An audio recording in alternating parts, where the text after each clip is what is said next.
Just want to give everybody a warm welcome and a hello on this Friday afternoon or late morning if you're out in the West. I'm Stephanie with BDI, and thanks for joining us today. This is Revenue Generating 2022 Events, Field Marketing Strategies that Actually Work. So for those of you, most of you know us here at BDI, but those of you that are unfamiliar, we are a B2B event marketing agency. We work specifically with technology brands, and we help them with strategy and execution of what we call accelerate events. So these are our events where they're ABM driven, they're thought leadership, they're interactive, it's a lot of networking, and we're actually adding in an experiential component to the virtual programs that we're now executing. And hopefully, fingers crossed, we're going to be moving into in-person early on into 22. So anyways, this program, I mean, this is really the second of this kind of format that we've hosted. We held one in late September with our guest speaker, Joe Staples. And today we've got Nick Bennett joining us from Alice, and I'll let Nick introduce himself in just a bit. But folks, really looking to make this, a community building and bonding type of format. So we're going to kick off with a little bit of a fireside chat. Definitely want you guys to submit comments or questions in the chat box. And then the last kind of 30 minutes of the event, we'll push everybody into smaller groups so that we can network and share and ask questions and vent and just, really just want everybody to kind of take away, whatever it is. Maybe it's a new vendor recommendation or, just some new ideas moving into 22. I know a lot of folks are in the midst of 22 plans and all of that. So let's go into our chat. I'd like to have Nick, our guest speaker, introduce yourself, tell us a little bit about your story, a fun personal fact, anything and everything you want to share with the group today. Yeah, absolutely. Super excited to be here. Thank you for having me. So I'm Nick, based in Boston. I run, it's actually going to be changed. So I run ABM, field marketing, community, going to be taking on customer marketing and partner marketing as well. So kind of, shifting a little bit, but my sweet spot and kind of what I've done for the last 8 or 9 years is really field marketing and ABM for tech companies, mostly in the Series B to Series D realm. Have gone through 3 acquisitions, all successful exits, which has been great. And honestly, it's just been really fun. Field marketing for me, and kind of what I've been trying to evangelize more, is field marketing is more than just events. Granted, is that a big component? Absolutely. But I think that, field marketing 2.0 is really looked at as a full stack marketer. So you understand events, content, brand, digital. How can you pull all of those levers to drive successful campaigns for your targeted accounts within region, territory, or globally, however you kind of want to run it. And that's kind of been my charter in the way that I've been trying to look at it more and more as I talk to people. Big fun fact about me is I actually still play baseball competitively. I'll be 35 in January. And so I still get out there every Sunday from April to actually about October. And every Sunday morning, play baseball with former major leaguers that are still throwing about 93 and can still kind of hold my own. So excited about that. I love that. And Nick, you are in the Boston area, you said, right? Boston, yep. Share with the group. Yeah. And you're also an advisor to Goldcast, to Dually. You also have that field marketing group. Do you want to just share? Yeah. So I've been with Goldcast, which is a virtual event platform, for actually about a year now. So before they even had a product, I kind of went on to kind of help them with their go-to-market strategy, and kind of, we use them internally here, but I've been a big fan of them for a while. And then with Dually, they don't have any field marketers right now. So, I was kind of brought on to help them with like their field marketing path. They have a really good brand. They've raised a ton of money. It's like, now how do you kind of optimize and kind of convert that? So another awesome brand to work with. And then another thing is, so I have a field marketing group. We meet monthly. A lot of people that are in here are also in there. And we usually have, I would say like 40 to 50, 60 people that jump on monthly. We just have different discussions, topics, things like that. So it's really fun. And, honestly, I'm a big fan of BDI as well. I know that, they're having their 20th anniversary. So huge congrats to that. Super excited that I get to spend some time with you all. So yeah, thank you. And Nick, tell us about Alice, and a little bit about your team and kind of how you guys are structured, just yeah. to give everybody some context here. Yeah, so we're in the B2B gifting space. And so, I mean, if you've heard of Sendoso, Postal, Reach Desk, those are companies that we compete with. Funny enough, we actually have a pretty small marketing team. So there's 6 of us right now. We have kind of a VP of marketing, and then we have myself. On the revenue side, there's myself and actually 2 others. And we have a designer, web designer. Fun fact, we have no product marketers right now. So we are hiring product marketers. And so that's a big gap for us. But yeah, I talked to a lot of people and they're like, I thought Alice had like a 20, 30 person marketing team. And I'm like, nope, like we're over here with like 6 people running out of bandwidth left and right. So it's all right though. We have fun what we do. We just got together on Monday in Boston together. Finally, the first time as a team to actually sit down and like plan for 2022. So it was really exciting to see everyone spend some time together. Yeah. Amazing. And actually for those of you that have registered for the event just yesterday, kind of end of day, Nick sent through a gift for everybody that registered. Hopefully you guys saw that in your inboxes. If you didn't, let us know.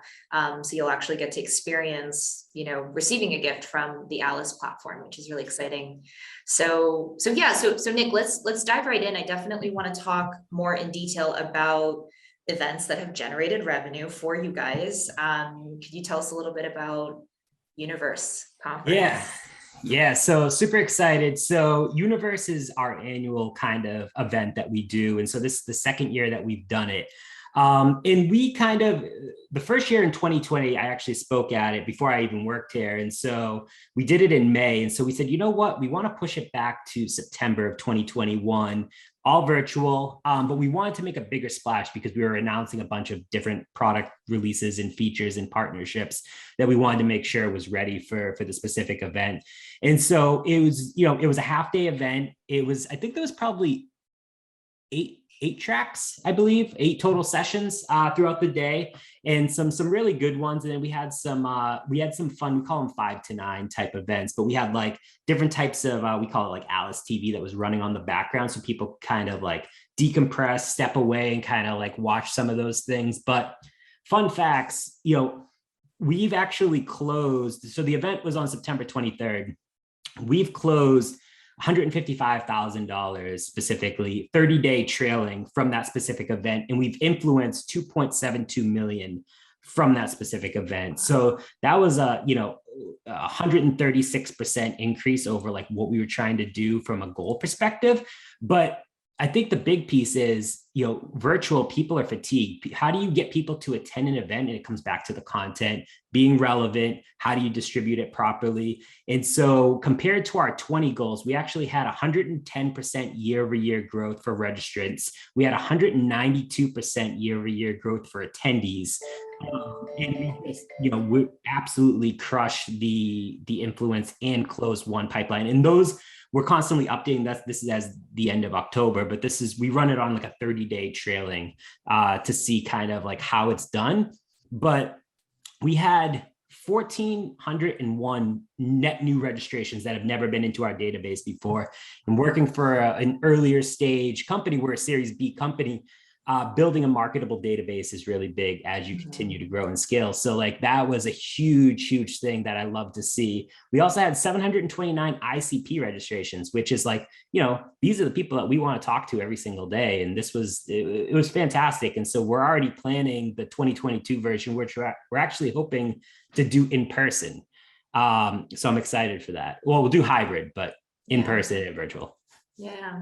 The other thing that I really loved when we were talking to prepare for this conversation, Nick, you shared that the concept, putting you, right, you, the audience, before me, Alice, the company, you guys did not pitch Alice. I mean, could you just talk a little bit more about, I guess, just some strategic, ways that you approached it? And then we also have a question from Veronica in terms of what were your most successful channels for your net new registrants? So we could talk about how you're your sales team Yeah. also supported that. Yeah, absolutely. So, we wanted to make something where everything that we do is putting you before me. And so there's a few reasons why we host Universe. It's to generate brand awareness and a positive brand association. It's also kind of like a way for our target market can mix and mingle in memorable ways. And then it obviously helps us develop new buyer relationships, but it also helps us further define what PX is. And so PX is personal experience. Anyone can gift someone at the end of the day. You could send gift cards, but is that personal? How do you understand someone beyond their 9 to 5 and focus on their 5 to 9, which is really truly understanding like what they're passionate about outside of work? And so that's what we wanted to do. Everyone that we kind of had on there, all of the sessions, there was a few product announcements at the very end, but all the sessions were really focused around like events, ABM, how automation can scale but still be memorable. And so people just kind of really enjoyed having, just a conversation that wasn't another pitch at the end of the day. So that was really good. As far as channels, so it's interesting. I don't think marketers are using this method as much as they probably should, but I went down the micro influencer path. So I reached out to people that I know that are well-known in the marketing space. And I basically was like, hey, what can we do? What can can I send you some Alice gifts or something in exchange to like promote this event? And so we did it with I think it was like 4 or 5 different people, in addition to all of our speakers that were also promoting. And we had people from, AWS and Bazaar Voice and Dooley and Vidyard and all these other companies. So like the conjunction of those two, in addition with running paid social, was huge for us. To be honest with you, our sales team probably didn't pull their weight as far as like inviting as much people as they should. It was more of like that influencer path, as well as like leveraging the speakers, and then marketing kind of taking a lot of the weight as well. Yeah. I love that. Like really leveraging your network and working through those connections. And it was a simple sharing on LinkedIn, right? Is that how you LinkedIn exactly. post? Yep. And we basically wrote it for them as well. And so we did activate the internal team where we did these things. We broke there was about 5 or 6 teams together. And so a marketing person led each of these teams internally. And we put together like a poem. And so the poem kind of translated over into why you should attend the event. And then there was basically like a really cool like video that we put together. And so that alone, we made it kind of like an internal contest, like which marketing members team can drive like the most registrations as well. And we just kind of like tracked all of that. And it was, for a while, it was like we had pretty aggressive goals. And the last probably 5 or 6 weeks, we kind of like really pulled together to execute and hit those. Yeah, I love that. I'm just keeping my eye on the time here. So Nick, one of the things that we actually talked about was just looking at your, like going back to 2020, right? You had shared that you guys had roughly more or less like 40 events, right? In 2020, that's pandemic year. That was when everything was, crashed and burned, and we all had to just pick up the pieces and figure it out. And then moving into 2021, this year, it looks like you guys are going to be wrapping up with about 65 events. Yeah. And so 2022, what did your team decide in terms of focus? Any tips there? Yeah, so we realized 65 events is a lot. Honestly, 40 events is a lot. Like we mix them out into a few different buckets. So we have sponsored events, which is like when you think of your typical trade shows, like we were at SaaStr. We're doing Six Senses Breakthrough coming up in December, which is actually my first in-person event that I'm traveling to in like a year and a half. But then we also did these hosted events, which is probably where we did most of our events, to be honest with you. And it was more of like this 5 to 9 thing. It was the typical, we did floral arranging and sushi and sake and like rum tasting and like all these fun little charcuterie board making, all these fun little things, which again, wasn't pitching the company at all. It was just embracing people's lifestyles outside of work. And for 2022, we're actually going to double down on paid. So we're going to cut back the number of events, and we're going to get really targeted to the accounts that matter.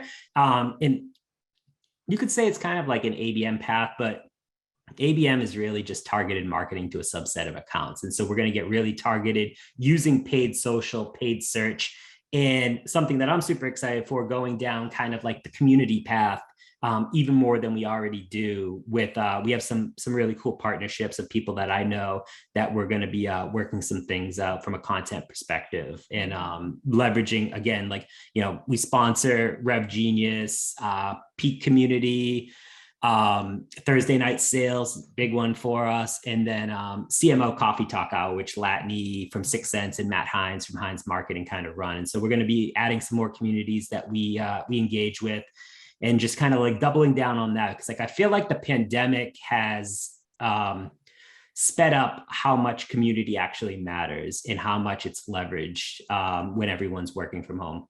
Yeah. Absolutely. Another thing that I really loved when we were also prepping for this was the themes per quarter. Yep. Do you want to talk about that? Yeah, so we figured, with such a small team, we really need to be ultra focused into what matters. And so we're breaking out into a theme for every quarter. And so the theme will then back into what are the key anchor pieces of content that we need to create? What are the events and the themes around those events tying up to that main message? Everything that we do from a revenue generating perspective needs to tie back to that, or else it's not going to be something that we invest with. Just because, yeah, we're hiring more people on the marketing team, but it's not like we have a 20 or 30 person marketing team. We still need to be like super tight with the budget that we have, but also really execute on what we know works. Mm-hmm. And your time, right? Time, as we know, is the most precious commodity. So the other kind of creative event format that I loved, and if you could just share with the group, was the bee hotels. Yeah.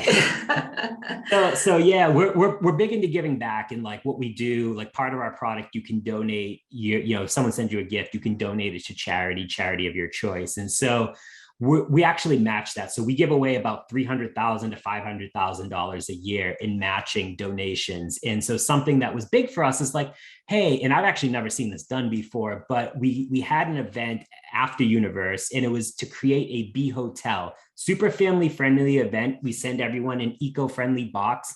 Part of the box gets donated, a certain amount of money gets donated to a charity to support bees. And people like absolutely loved it. They were like, their kids and them, like they were able to donate it to a local, place that they could kind of keep this like beehive or bee hotel once they actually made it. And it was just something, we got so many like incredible thank you notes that were like, this was literally one of the funnest events that like I've ever gone to. And it just goes back into like our whole thing of like give first mentality. And so it was, personally, I would probably never even like think to try something like that, but it was a lot of fun. Yeah.